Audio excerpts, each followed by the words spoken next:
दोनों हाथ से, एक हाथ से ना। देखी भैया ये 5 गो अंगुरी बा, एमे एगो ही अंगुरी बा जो नीचे ऊपर जाला तो लोग गलत समझ जाला। हो तो पूरा हाथ है ऐसे ऐसे करत हूं। नौली साफ करे आइल बड़ा कि रंग डाले आइल बड़ा। छपरो डाली सीवन डाली और डाली बक्सर डाली। कोड दे दीजिए भैया लास्ट। और अनिल लाल जी जहां कहीं भी हो,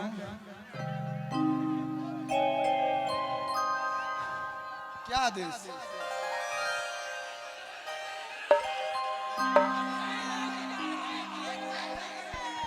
क्या रखे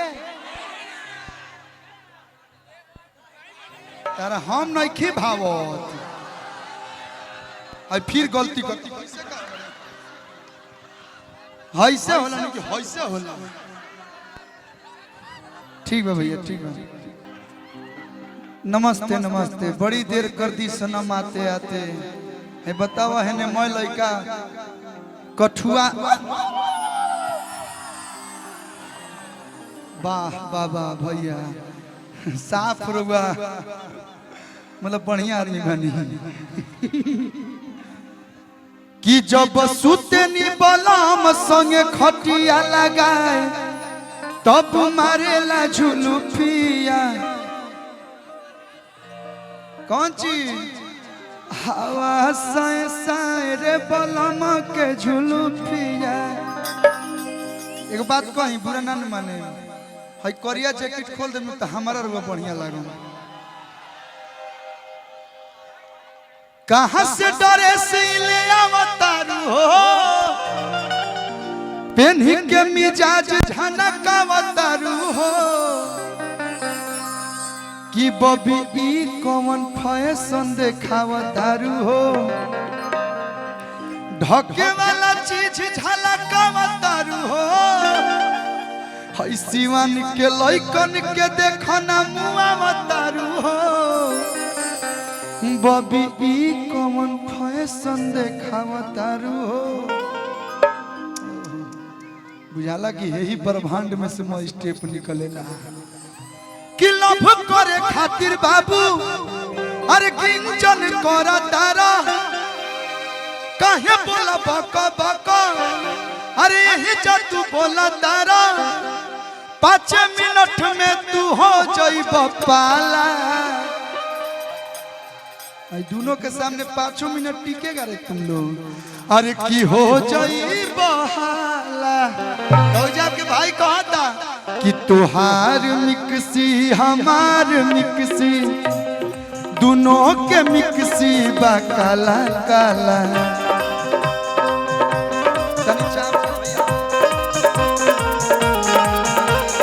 तुहार मिक्सी हमार मिक्सी दोनों के मिक्सी बा काला काला। हमार पीस नरम मसाला तहार पीस गरम मसाला।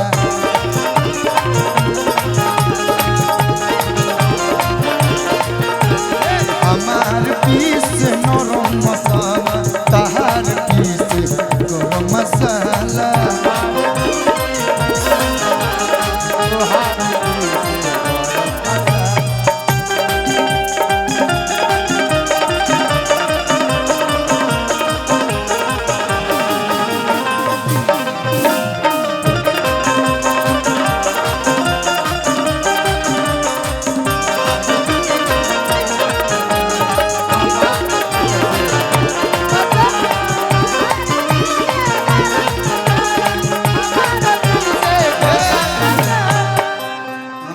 करते हैं अनिल जी।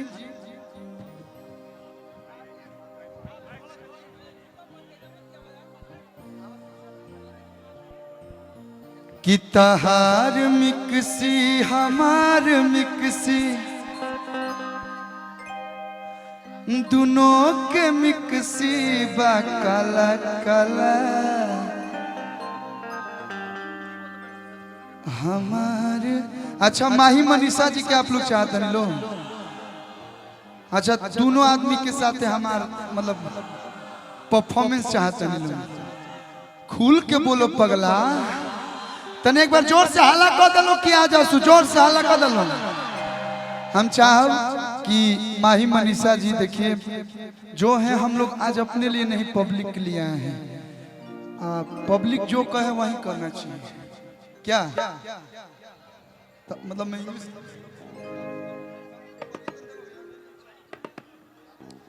बहुत बहुत धन्यवाद।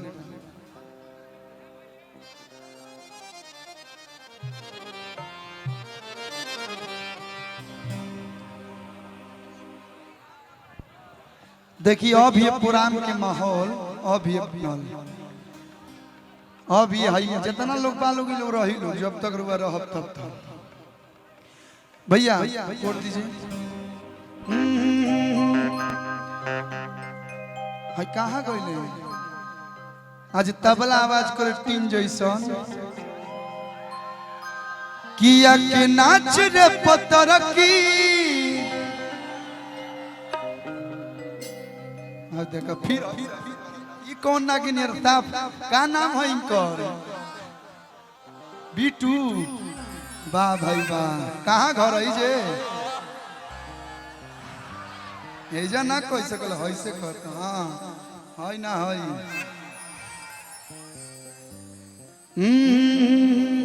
मतलब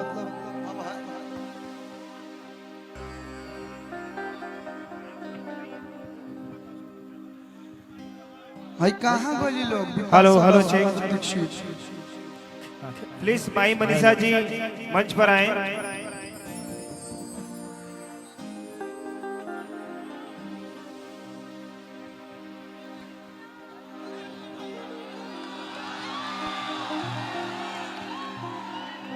हल्का में लेते हो क्या?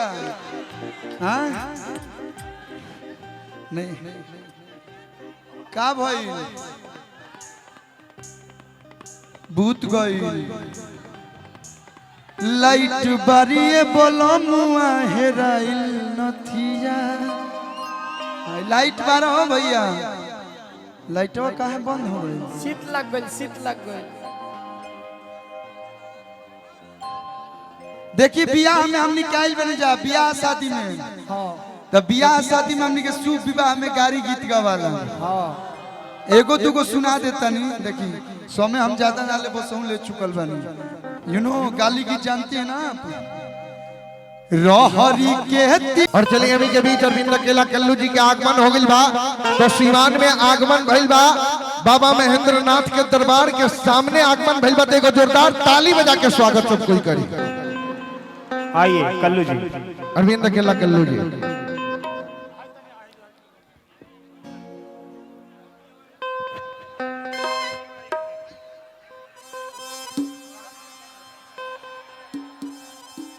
Hello hello hello hello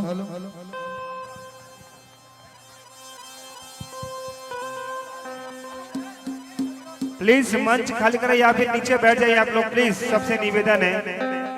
hello भैया बाउंसर वाले भाई लोग से आप लोग से आग्रह करेंगे कि इधर से मंच खाली कीजिए, इधर से मंच खाली कराइए। आप लोग प्लीज हट जाइए, मंच को खाली कीजिए, मंच को खाली कीजिए। कोई नहीं रहेगा कलाकार जिनका काम नहीं है वो लोग भी ग्रीन रूम में चले जाए। जिनका काम नहीं है ग्रीन रूम में चले जाए प्लीज। भैया आप लोग हट जाइए, मेरे आग्रह है आप सबसे। और मॉनिटर में वोकल दे दो भैया। मैं चाहूंगा मंच को खाली कर दिया जाए। हम